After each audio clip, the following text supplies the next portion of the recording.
Hello friends, उम्मीद करता हूँ सब बढ़िया होंगे। आज के इस वीडियो में हम बात करेंगे माल्टा में कॉस्ट ऑफ लिविंग के बारे में। बहुत सारे लोगों का सवाल है कि भाई माल्टा में रहने का खाने का क्या खर्चा आता है। तो इस वीडियो में मैं पूरे डिटेल में आपको बताऊंगा माल्टा में कॉस्ट ऑफ लिविंग के बारे में।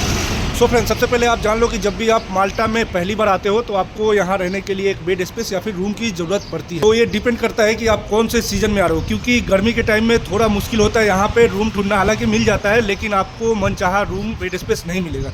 वजह यह है कि यहाँ पे गर्मी में बहुत सारे टूरिस्ट आए होते हैं, तो होटल, रूम, अपार्टमेंट सब लगभग फुल के बराबर होते हैं। लेकिन ठंडी के टाइम पे यहाँ पे टूरिस्ट बहुत कम होते हैं, तो हर जगह पे आपको बेड स्पेस अवेलेबल मिल जाता है। अब बात करते हैं रेंट के बारे में। तो ये डिपेंड करता है कि आप कौन से एरिया में बेड स्पेस या फिर अपार्टमेंट ढूंढ रहे हो, और ये भी डिपेंड करता है कि आप लोग कितने आदमी के ग्रुप हो। अगर आप अकेले हो तो थोड़ा सा महंगा आपको रूम मिलेगा, लेकिन अगर आप ग्रुप में हो यानी 4, 5, 6 आदमी के ग्रुप में हो तो आप यहाँ पे आसानी से एक अपार्टमेंट लाइक डबल बेडरूम का अपार्टमेंट, 3 बेडरूम का अपार्टमेंट, सिंगल रूम का अपार्टमेंट ले सकते हो।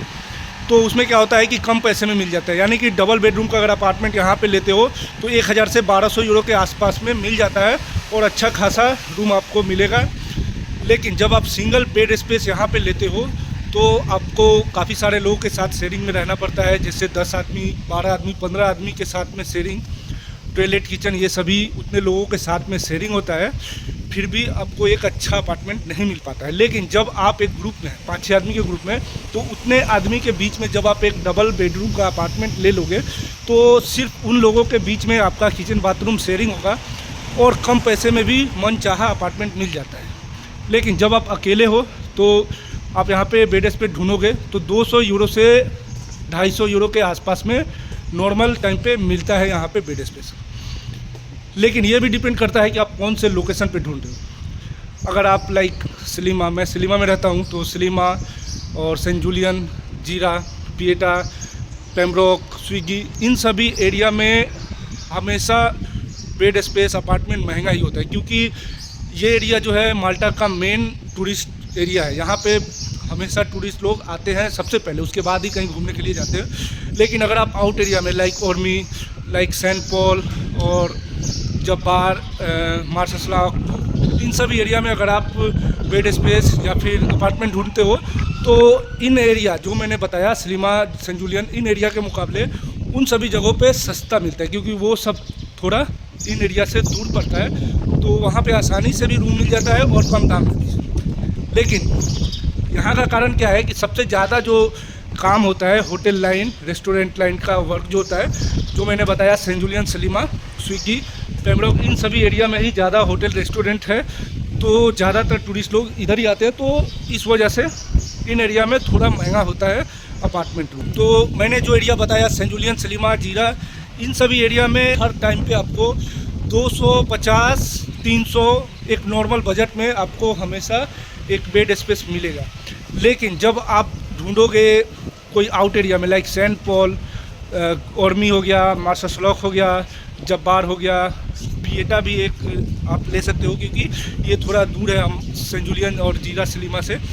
और माल्टा का सबसे सेंटर पॉइंट एमसीडा बोला जाता है। तो एमसीडा में नॉर्मल टाइप पे हमेशा बेड स्पेस अवेलेबल होता है, क्योंकि वहाँ पे ही ज़्यादा एशियन कंट्री के लोग रहते हैं, तो उन एरिया में भी आपको बेड स्पेस मिल जाएगा।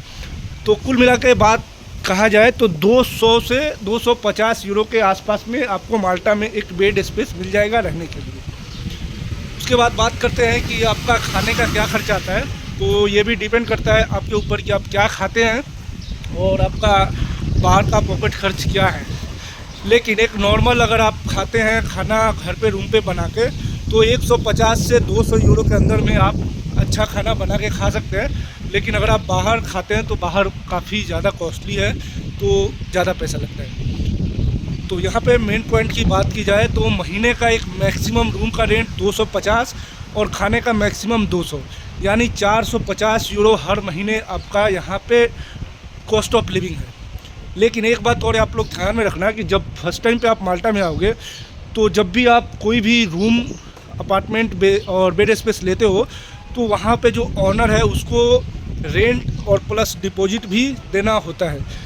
यानी कि अगर 200 का आप बेड स्पेस ले रहे हो तो 200 रेंट और 200 डिपॉजिट फर्स्ट मंथ में ही देना पड़ता है ऑनर को। अगर 250 का अगर बेड स्पेस है तो 250 rent plus 250 deposit first month में देना पड़ता है, और नेक्स्ट मंथ से जो रेंट है वही देना पड़ता है। बाद में जब लास्ट में आप रूम छोड़ते हो तो आपने जो डिपॉजिट दिया है वो ऑनर से आप रिटर्न ले सकते हो। और एक बात और यहाँ पे कि जब भी आप माल्टा में आते हो अगर वर्क परमिट पे, तो आपको हाउस कॉन्ट्रैक्ट का ज़रूरत पड़ता है ताकि आपका आईडी बने, क्योंकि अगर आपके पास हाउस कॉन्ट्रैक्ट नहीं है माल्टा में तो आपका आईडी नहीं बनेगा, क्योंकि आईडी माल्टा में बहुत ही ज़रूरी है आपको शो करना कि आप कहाँ पे रह रहे हो और आपके पास हाउसिंग अथॉरिटी का पेपर है या नहीं है। तो जब भी आप यहाँ पे ऑनर से रूम लेते हो तो लगभग यहाँ के जो भी ऑनर है वो हाउसिंग अथॉरिटी प्रोवाइड कराते हैं, तो बेहतर होगा कि आप एक बार पहले उनसे बात कर लो कि क्या आप हाउसिंग अथॉरिटी दोगे या नहीं। तो नॉर्मली सभी देते हैं, लेकिन एक बार पूछ लेना सही होता है। एक कॉन्ट्रैक्ट भी होता है जो कि हाउस का ऑनर होता है, मिनिमम 6 महीने का बनाता है या फिर मैक्सिमम 1 साल का, उसके बाद एक्सटेंड कर देता है। अगर आप 6 महीना रुक गए, आपका मन है इससे ज़्यादा रहने का और आपका हाउस ओनर भी एग्री है, तो वो एक्सटेंड कर देगा आगे 6 महीना के लिए या फिर 1 साल आगे के लिए। तो इस तरह से यहाँ पे रहने का सिस्टम है। और जैसा कि मैंने बताया 450 एक नॉर्मल यहाँ पे लिविंग कॉस्ट लेके चलो आप, बाकी डिपेंड करता है आपके ऊपर कि इससे ज़्यादा आप बाहर कितना खर्चा करते हो, क्या खाते पीते हो।